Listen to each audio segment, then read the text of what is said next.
До сих пор одна розочка растет, представляете? Ночью было очень холодно, около 0, а розочка выжила, пережила.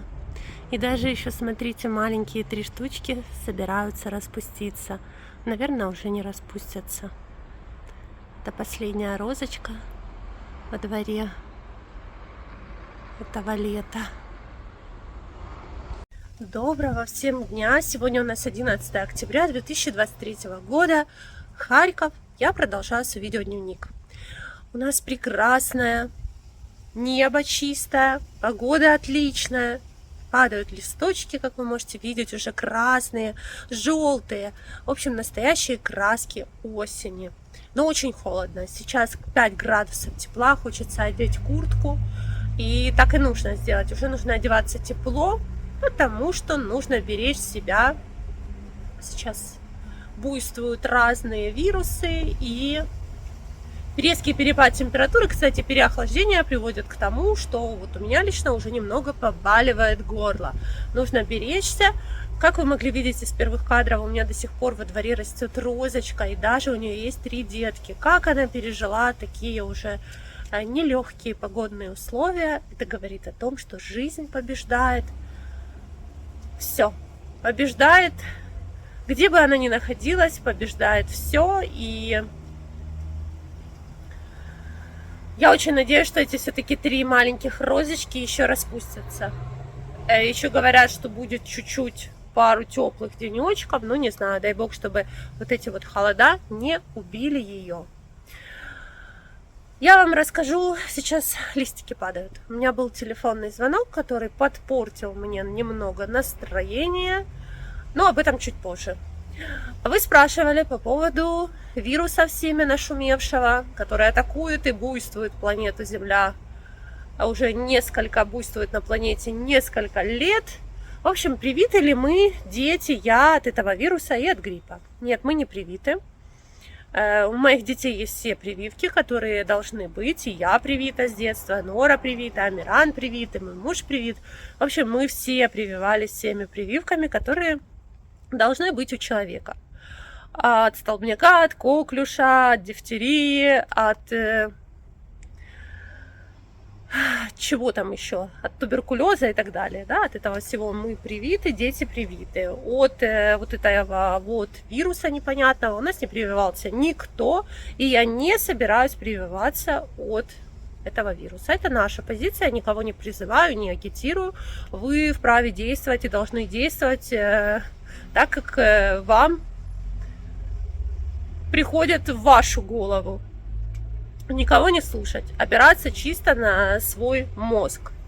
Мы прививаться не будем. Так мы приняли это решение, уже давным-давно взвешенное, хотя мы несколько раз болели всей семьей этим вирусом, раза 3 так точно. Но сейчас же говорят, ждут новый какой-то. В общем, вот так вот. Я посмотрела, сегодня мне попалась статья удивительная, которая меня поразила. Я немножко хотела бы с вами поделиться и спросить, что вы думаете по этому поводу. Мне кажется, что это просто отличная идея. Значит, в Канаде решили совместить дома престарелых с детскими домами. И результат превзошел все ожидания. Сироты наконец-то нашли любящих бабушек и дедушек, а брошенные старики наконец-то обрели любящих внуков. В общем, у них стали вновь у стариков светиться глаза, засияли новой краской, жизнь засияла, они захотели жить, захотели, им есть теперь ради кого жить, каждый там нашел для себя какого-то подопечного. Мне кажется, это просто замечательная идея. Почему так не сделали раньше, не сделали по всей планете? Вот о чем надо думать. Есть о чем думать, да, есть куда развиваться, есть куда деньги вкладывать, а не в то, чтобы убивать друг друга. Мне кажется, что мы должны думать о том, чтобы жизнь стала лучше, о том, чтобы планета стала лучше.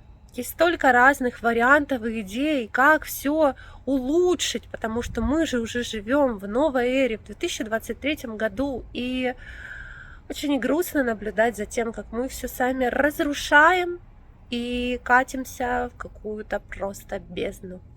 Но ничего, я уверена, что все будет хорошо. За плохими временами всегда приходят хорошие времена.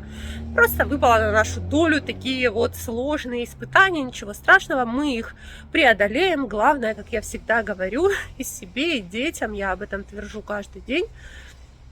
Все же это закончится, это испытание, какими мы выйдем из этого испытания, это уже огромный вопрос. Главное сохранить честь, достоинство, остаться человеком. Ну, это, наверное, первоочередная задача, когда ты не можешь сделать, остановить все это, да? Повлиять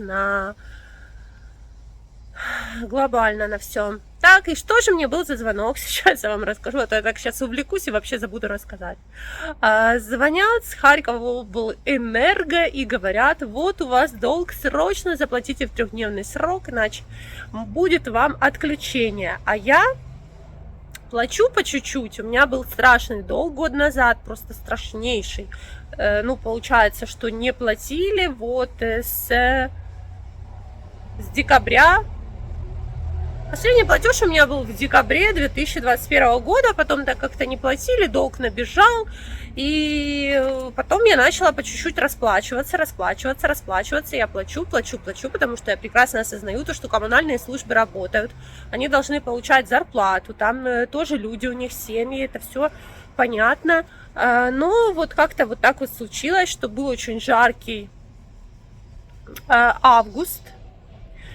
Получается, что я-то как-то припоздала, я выплачивала предыдущие долги, и август был слишком жарким, много нагорело за кондиционер, потому что в квартире было просто невыносимо жарко.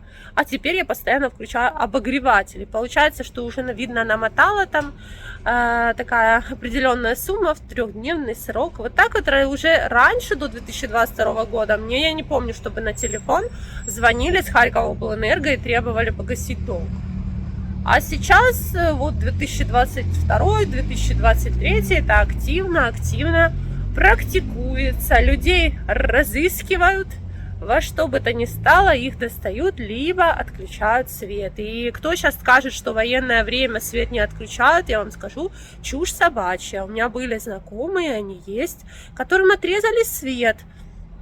Это есть и в Харькове, и в Харьковской области. Вот есть знакомый, которому отрезали свет за неуплату, причем он все уплатил. Ему позвонили, сказали уплатить, там уже у него был очень большой долг, он все уплатил, приходит домой, свет обрезан.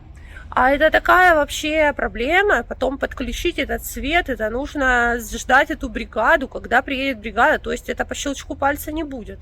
И вот он сидел долго без света, больше недели, только потом ему приехали, и он еще платил за то, чтобы подключили отдельно какую-то сумму, так что могу сказать, что не тяните, надо как-то... Вот так вот, чтобы, не дай бог, сейчас еще не оказаться. Сейчас так и отопление могут, мне кажется, не подключить, если долг. А у меня там тоже такой еще остался. Хотя я стараюсь все время по чуть-чуть выплачивать. Спасибо большое, что хоть так получается. Я очень благодарна и очень рада, что у меня хоть по чуть-чуть получается. Так, все, ладно, друзья.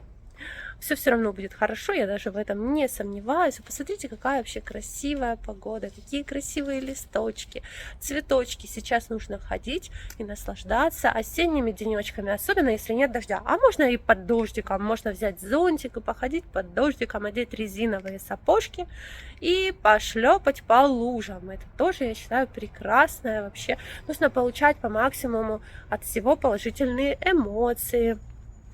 Мне сейчас почему-то дико захотелось чая с лимоном. Пойду-ка я, наверное, раздобуду лимон, куплю лимон.